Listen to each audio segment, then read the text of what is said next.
જય જિનેન્દ્ર, હું અમીષા અને આજે હું આપ સૌ માટે લાવી છું સ્નેકી આઈડિયાઝ. ચાટ ઓલ ટાઈમ બધાનું ફેવરેટ હોય છે. ચાટ કોને ખાવું ન ગમે, પણ આજે આપણે મુંબઈનું ચાટ નહીં પણ મેક્સિકન ચાટ બનાવી રહ્યા છે. સો ચાલો આજે આપણે અહીંયા બનાવી રહ્યા છે મેક્સિકન ભેળ. એની તૈયારી કરી લઈએ. સો એની માટે આપણે આ પર્પલ કેબેજ એકદમ તમે જોઈ રહ્યા છો એકદમ પતલી અને બારીક બારીક કાપેલી છે.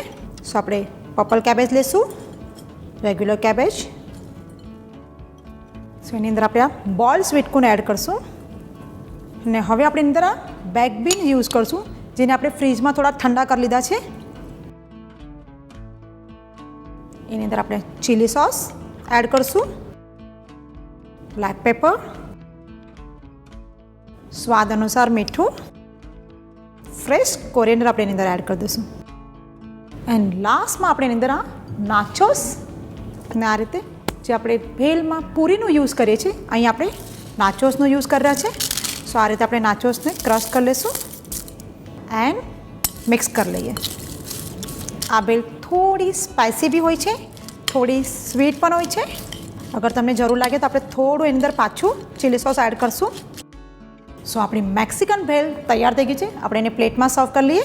સો સર્વિંગ માટે આપણે પ્લેટ લીધી, એની અંદર આપણે આ કટર મોલ્ડ યુઝ કરશું અને આ ભેલને આપણે આની અંદર સર્વ કરી દઈશું. થોડા આ રીતે આપણે એને પ્રેસ કરી દઈશું. દેન આ રીતે આપણે મોલ્ડને કાઢી લઈશું અને અગેન એની પર આપણે થોડું નાચોસ ક્રશ કરીને મૂકી દઈશું. સો આપણી આ ઇઝી અને ઝટપટ બની જાય એવી મેક્સિકન ભેલ તૈયાર થઈ ગઈ છે.